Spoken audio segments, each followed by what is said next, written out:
시편 107편 1절부터 9절까지 보겠습니다. 여호와께 감사하라. 그는 선하시며 그 인자하심이 영원함이로다. 여호와의 속량을 받은 자들은 이같이 말할지어다. 여호와께서 대적의 손에서 그들을 속량하사 동서남북 각 지방으로부터 모으셨도다. 그들이 광야 사막길에서 방황하며 거주할 성읍을 찾지 못하고 줄이고 목이 말라 그들의 영혼이 그들 안에서 피곤하였도다. 이에 그들이 근심 중에 여호와께 부르짖으매 그들의 고통에서 건지시고 또 바른 길로 인도하사 거주할 성읍에 이르게 하셨도다. 여호와의 인자하심과 인생에게 행하신 기적으로 말미암아 그를 찬송할지로다. 그가 사모하는 영혼에게 만족을 주시며 줄인 영혼에게 좋은 것으로 채워주심이로다. 아멘. 오늘 말씀 시편 107편 1절부터 9절 말씀입니다. 오늘은 추수감사주일입니다. 11월 셋째 주 이렇게 우리는 추수감사주일로 드리는데, 우리가 이 주일을 드리면서 예배를 드리면서 한 해를 돌아보며 하나님께서 주신 은혜가 얼마나 큰가, 얼마나 많았는가, 크고 작은 일들이 하나님께서 얼마나 우리를 위해서 많은 은혜를 주셨는가 되돌아보며 그 은혜에 감사할 수 있는 모습, 물론 늘 감사하지만 그 모습에 더 감사할 수 있는 모습 갖기를 위해서 이렇게 감사의 예배를 드립니다. 그런데 오늘 말씀 107편은 시인이 이 노래를 시작하면서 하나님께 고백합니다. 여호와께 감사하라. 하나님께 감사하라. 여러분, 한 해 동안, 한 주간 동안 얼마나 많은 감사를 고백하고 있습니까? 습관처럼 아침, 점심, 저녁 이렇게 하나님께 감사하기도 하지만 정말 우리 마음속에 얼마나 깊은 은혜를 하나님께 고백하며 감사하고 있는가 다시 한번 생각해 보기를 소망합니다. 오늘 말씀 시편 107편은 시편이 전체 150편 가운데 150편인데 이제 그 150편을 5권으로 나눴을 때 이 5권의 첫 번째를 시작하는 그런 시편입니다. 특히 이 107편에 나오는 말씀 가운데 히브리어에 헤세드라는 말이 있습니다. 이 헤세드, 하나님의 은혜에 대한 감사, 이 모습을 이야기합니다. 이 헤세드라는 이 말은 시편 5권에 107편부터 150편까지 나오는 이 5권의 핵심적인 용어입니다. 특히 104편부터 이제 권수는 다르겠지만 104편부터 오늘 말씀 107편까지는 주제를 보면 어느 정도 일관성, 관련성이 있는 것으로 보일 수가 있습니다. 간단하게 보게 되면 시편 104편은 창조에 관한 이야기입니다. 그리고 105편은 족장 시대에서 출애굽과 약속의 땅을 정복하는 그러한 모습입니다. 그리고 106편은 애굽, 광야, 약속의 땅에서부터 사사기 시대까지의 모습, 전 역사를 이야기하고 있습니다. 그리고 오늘 말씀 107편은 이스라엘의 역사가 다 무너지고 이제 포로 이후의 시대에 포로로 끌려가고 나서 그 이후 회복에 관한 내용이 이스라엘 역사가 다루어지고 있습니다. 특히 106편, 107편은 주제에서 밀접한 관련이 있는 것을 볼 수가 있는데 106편은 이스라엘이 범죄로 인해서 하나님의 심판을 받게 될 것이라는 것, 그리고 하나님의 긍휼을 얻게 될 것이다 라는 점이 언급되고 있습니다.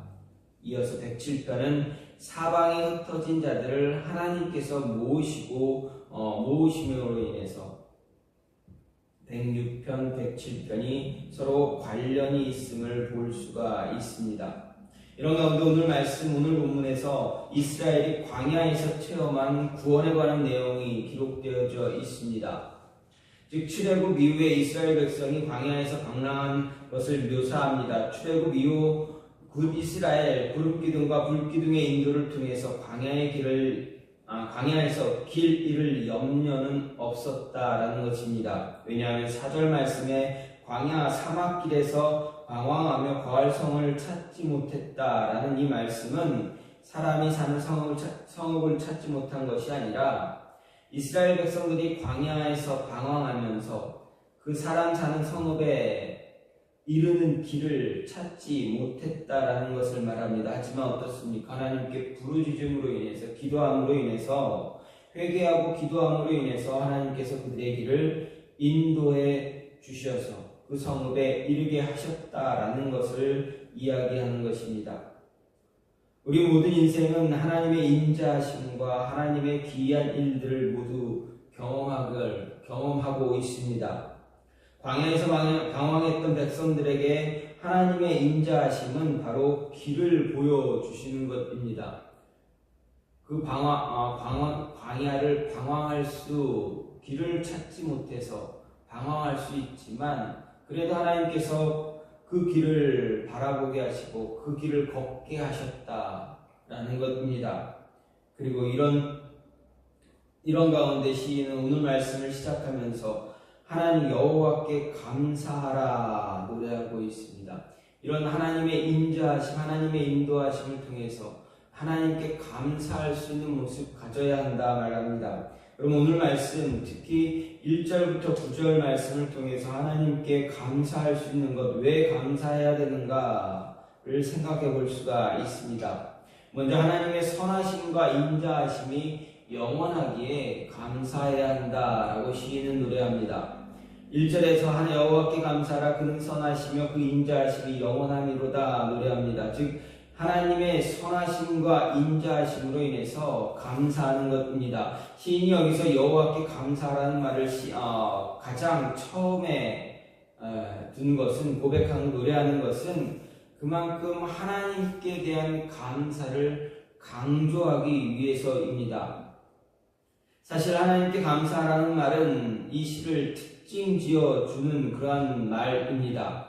시인이 이 시를 지은 첫 번째 이유가 바로 하나님께 감사하기 위한 것입니다. 그리고 시인이 이렇게 하나님께 감사한 것은 하나님의 선하심, 하나님의 인자하심이 영원하다라는 것을 크게 느꼈기 때문에 그렇습니다.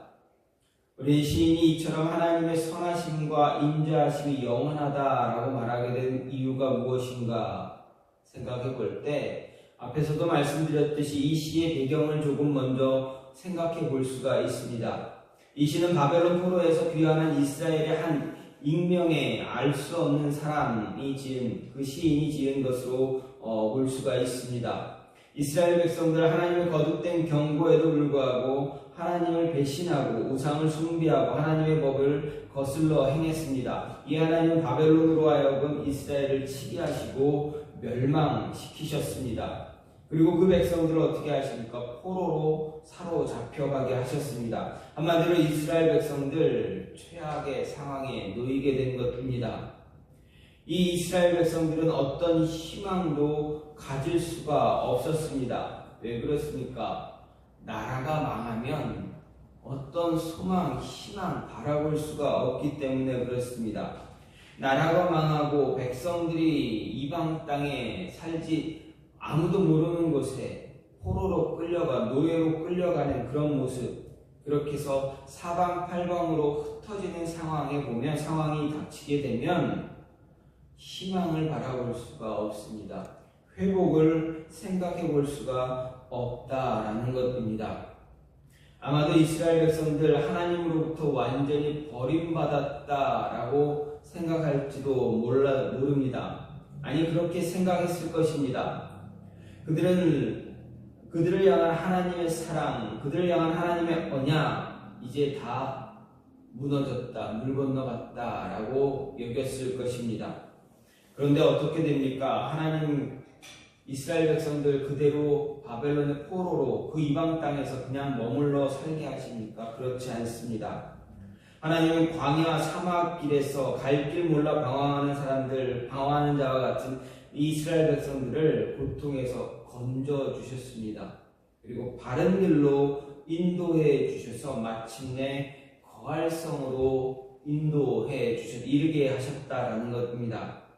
하나님 말씀 거역하고 그로 말미암아 흑암 가운데 처한 그들을 어둠에서 해방시켜 주셨습니다. 또 죄로 말미암아 사망의 문에 가까웠던 그들에게 그들을 고쳐주시고 위험에서 건져 주셨습니다. 그들 자신의 범죄로 말미암아 마치 큰 풍랑 가운데 놓인 배처럼 다급함과 절박한 위험 가운데 있었던 이스라엘 백성들, 그들을 구원해 주신 것입니다. 즉 하나님 바벨론의 포로로 잡혀가서 아무런 희망 가질 수 없었던 그 이스라엘 백성들에게 그리고 완전히 버림받았다라고 여겼던 그들에게 구원을 허락해 주셨습니다. 이것이 바로 하나님의 선하심과 인자하심이다라는 것입니다. 그렇습니다. 하나님은 이스라엘 백성들이 하나님으로부터 완전히 버림받았다라고 생각한 그 순간에도 하나님은 그들을 향한 인자, 곧 그 사랑, 언약의 사랑 거두지 않으셨습니다. 하나님은 이스라엘 백성들이 자신을 배신하고 불순종하고 이방 민족을 통해서 그들을 자신의 기업에 뽑아 이방 나라로 옮기기는 했지만 완전히 버리지 않으셨다라는 것입니다. 하나님은 여전히 그들을 사랑하셨습니다. 포로가 되었지만 끝까지 그곳에서 함께해 주셨습니다. 그들이 당하는 고통들 하나님은 외면하지 않으셨습니다. 늘 지켜보고 계셨습니다.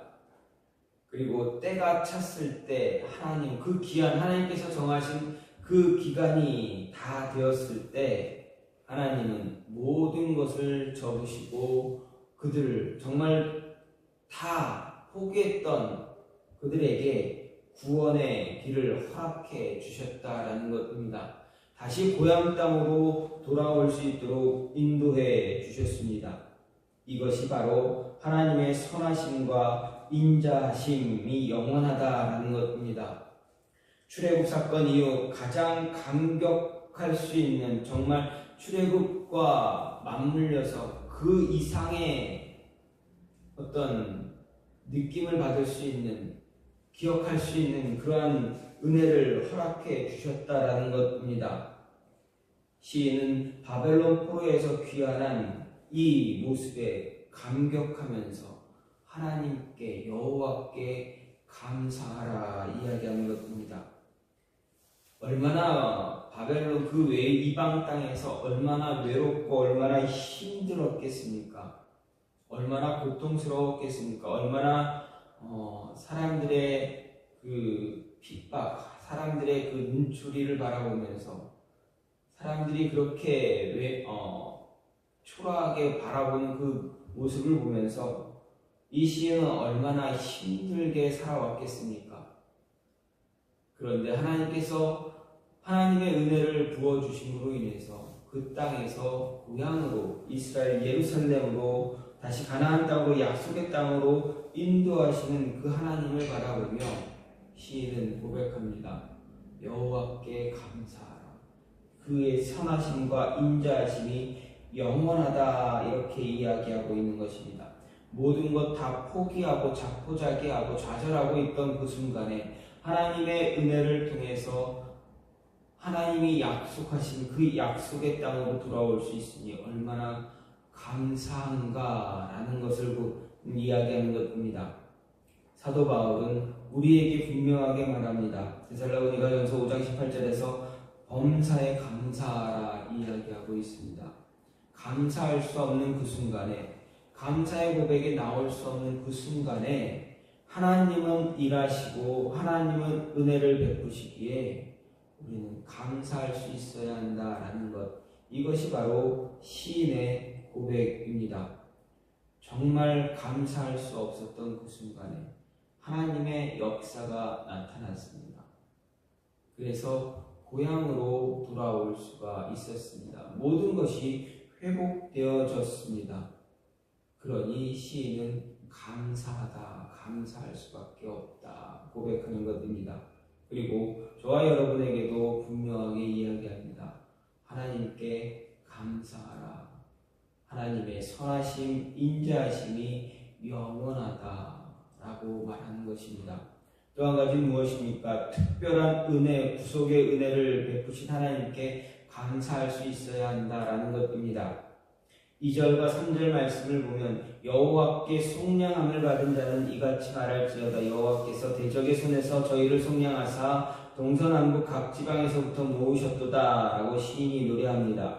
이것은 시인이 여호와의 인자하심이 영원하다 선언하게 된 이유이기도 합니다. 여기서 대적은 원수라는 의미가 있는데 시인의 관점에서 바벨론 사람들을 이야기합니다.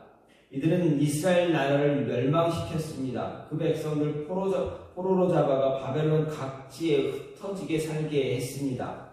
그런데 하나님은 이스라엘 백성들에 대한 징계 기간이 끝나자 페르시아라는 나라, 그리고 그 나라의 왕 고레스를 통해서 바벨론을 멸망시켜 주셨고, 또 바벨론 각지에 흩어져 살고 있던 이스라엘 백성들을 한 곳으로 모으시고, 그리고 그들로 하여금 스룹바벨의 인도를 통해서 다시 고향 땅, 고국 이스라엘 가나안 땅 예루살렘으로 돌아갈 수 있게 해 주셨다라는 것입니다.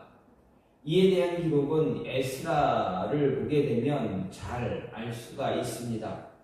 정말 이런 이스라엘의 해방과 귀환, 누구도 상상할 수 없는 놀라운 사건입니다. 한마디로 특별한 구원의 은혜였습니다. 그렇게 시인은 이와 같은 하나님의 놀라운 은혜에 감사할 것을 노래하는 것입니다. 그런데 이스라엘 백성들이 바벨론 포로에서 구속함 받은 사건, 그 이상으로 놀라운 사건이 또 하나 있습니다.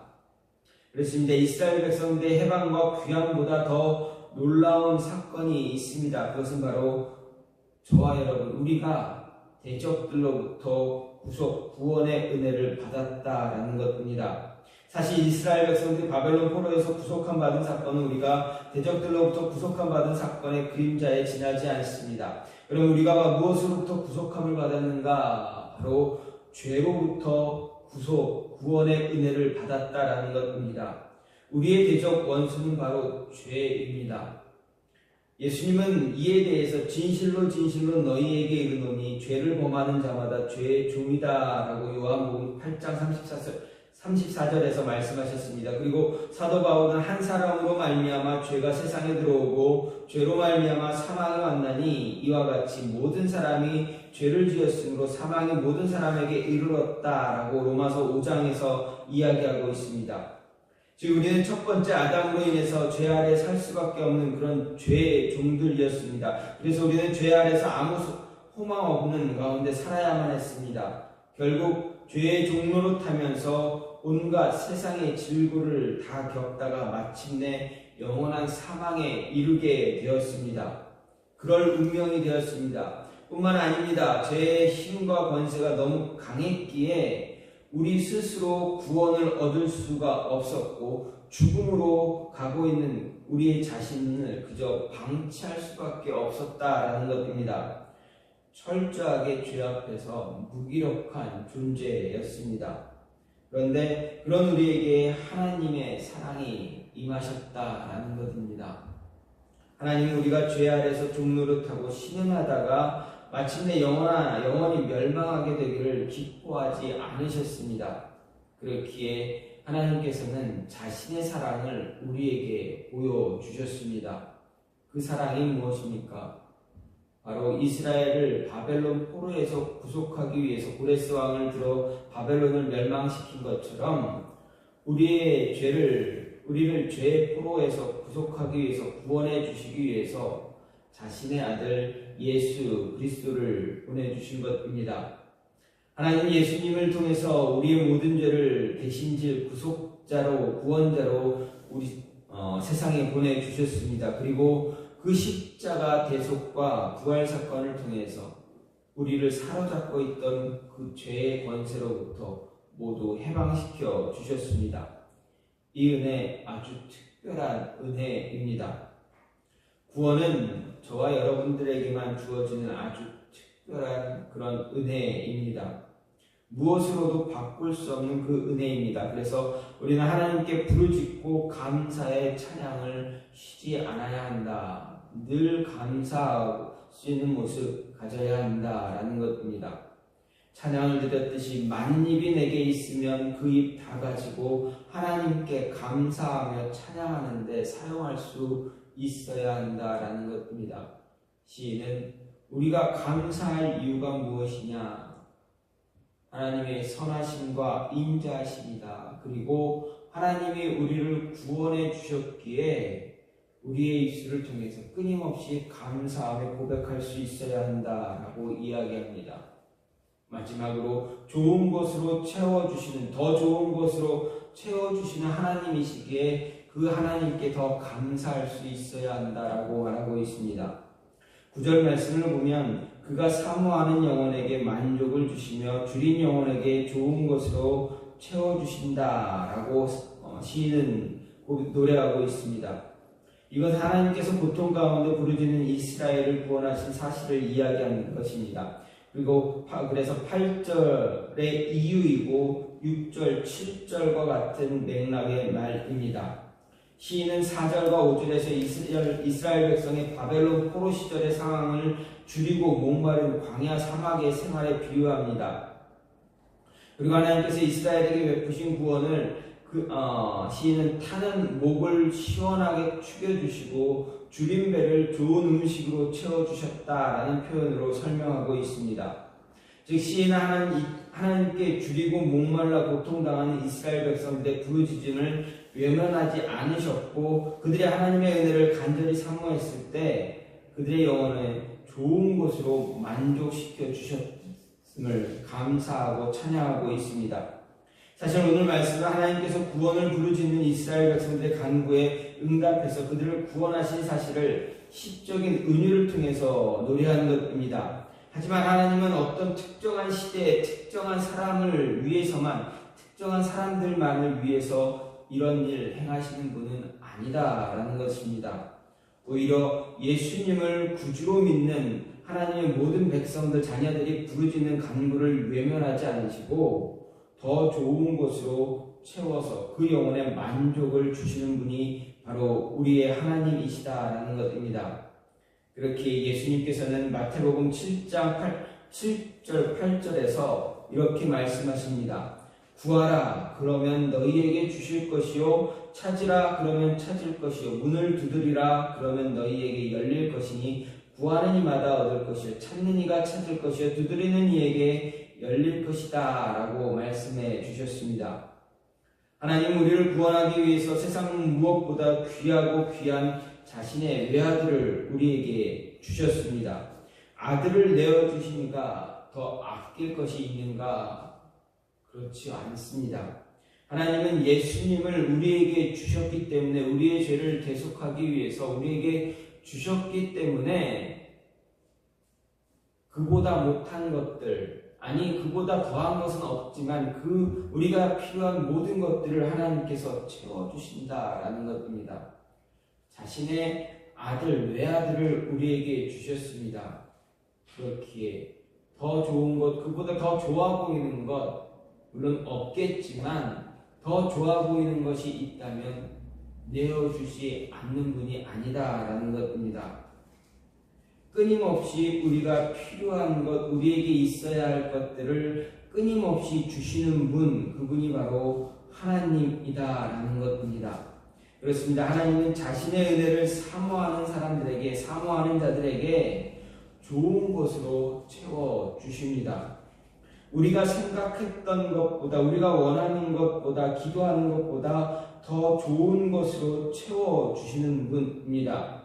우리의 영혼을 만족하게 해주시는 분입니다. 예수님도 너희 중에 누가 아들이 떡을 달라 하면 돌을 주며 생선을 달라 하면 뱀을 줄 사람이 있겠느냐? 너희가 악한 자라도 좋은 것으로 자식에게 줄 줄 알거든 하물며 하늘에 계신 너희 아버지께서 구하는 자에게 좋은 것으로 주시지 않겠느냐라고 분명하게 말씀하셨습니다. 그랬습니다.